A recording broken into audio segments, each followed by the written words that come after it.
So getting on really well. All my cuts fitted. Didn't even check these ones and just trusted myself. But I want to show you what way I'm going about these. Still need to brush them down just when it takes up, and I'll need to clean the frame, wash the frame. Otherwise the joiner's going to be really mad at me. So let me just show you what I'm doing here. I'm actually taking a wee bit of SBR. And what's this, guys? So there's a bit of SBR in the mix as well. And I'm actually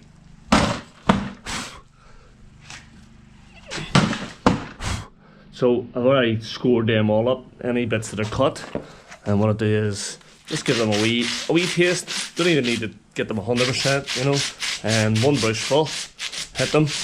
But then what I'm doing as well is I'm hitting the underside of the concrete heads, especially that smooth one. But just giving them a wee dust, the sides and the top of the frame, just whatever's left on the brush, just a wee taste of stuff. And then I'll show you here shortly. I like these watches, but I coat the top of it, I coat the bottom, more drop the sides, put a wee drop that, get it squished up, and then just really press the stuff in. I'm trying to make this stuff pressed in as far as possible so that it's a full bed. It's not supporting anything, but it's just more of a movement. Idea. When the door closes, I don't want vibrations cracking loose motor joints.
So, as you can see guys, that's that side done. Again, needs brushed down and washed frame.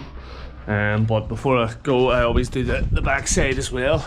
This one's a wee bit heavier, but I'm not going to mess about with it too much because I've bedded it in. Nice, you see the stuff starting to push out through, which is good.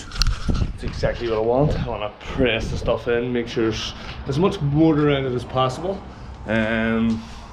Should be good and solid. Again, arches aren't going to be quite that big, but there might be a couple of wee details above some of the doors. Haven't fully decided yet, but now I gotta cut these three.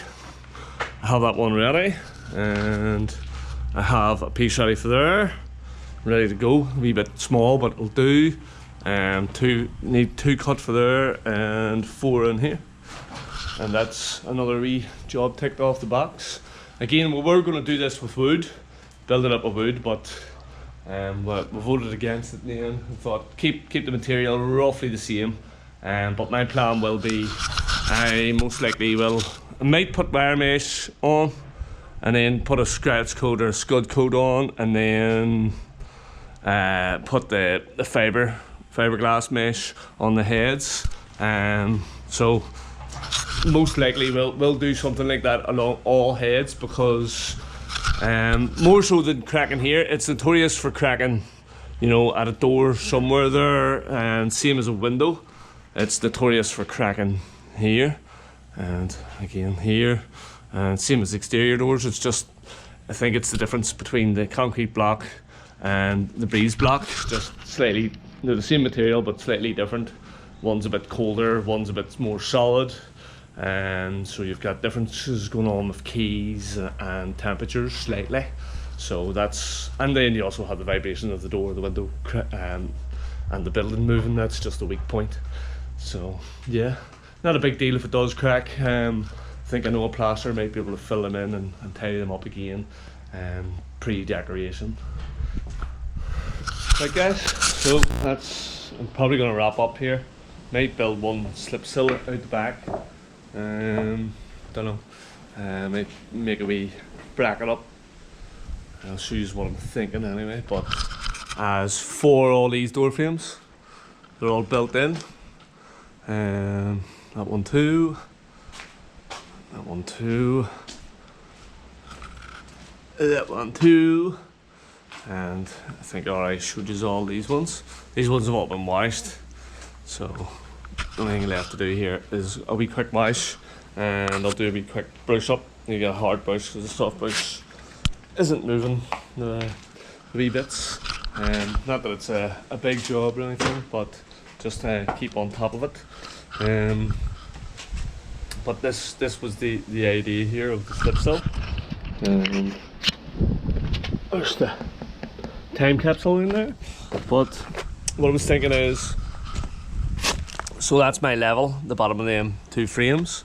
So I was thinking laser level over and nailing the bottom on, and nailing the bottom on to the reveals here.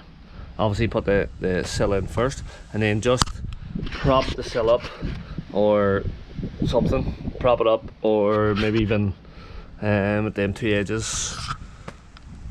I might even use my clamps and clamp the sill up, and then just build underneath it, and then when it sets I can take away the buttons and the clamps.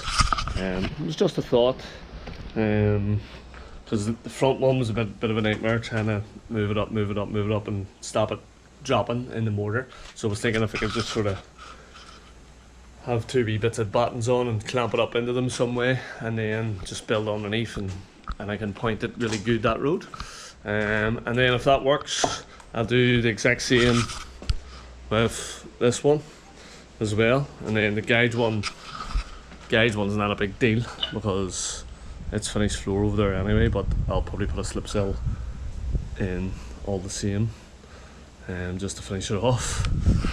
But for now, that's, I think I'm just going to clean up here, pack up. It's probably about 3:30 here at the minute, so I've done quite a bit of work, a lot of cutting, and that's just, obviously that I didn't expect them to be quite so big. I thought there'd only be maybe 3 inches and I could have just filled them in with plaster mortar, but they're on the most, they're about 4.25, 4.5.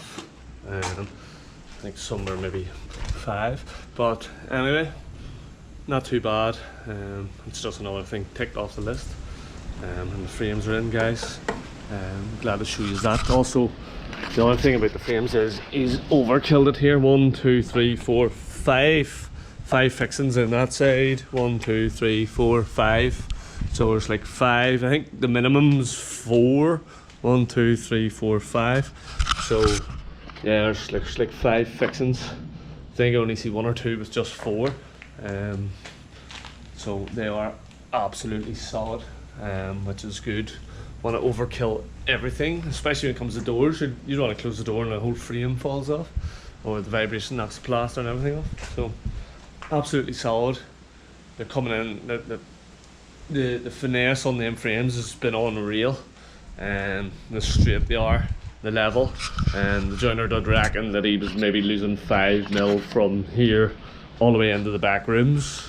He's probably being hard on himself. It's probably only 1.5 mil or 1/5 of a mil, but they're really coming in sweet.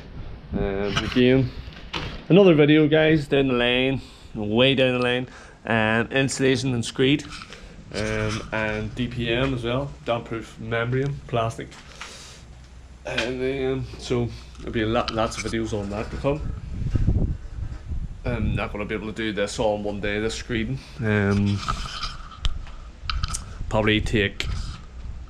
Probably not do the front here, probably do like this section through. That'll be an absolute hard day. And then I'll probably do all the, maybe just do them rooms and these rooms in here. And then, there's probably about 3 or 4 days for me to do all these floors. So I'm not looking forward to it at all, because every time I do them a week or so later, my back is killing me. But it has to be done, and I'd rather do it myself and take my time, do it nice and tidy, nice and clean. But yeah, again, there's millions and millions of videos to come. Like there's wee things that I'm really looking forward to doing. For instance, here, around these windows and stuff, just lots of things. Possible bird beaks on some, may not do the windows, but possible bird beaks on the corners. Might even do them. I've never seen them done on a 75-degree angle before, but I'll probably do them here as well. So yeah, should be fun, and looking forward to it. And the thing is, if I do bird beaks, this one might have to be different. And what I was also thinking is I might actually make a mould of it, so I could just plant them on and then render and skim too, other than doing them all in situ. Doing them all in situ would be a lot harder. Yeah, so yeah, but we'll see what happens.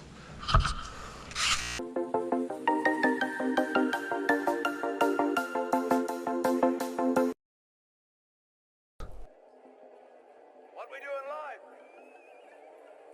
Echoes in eternity.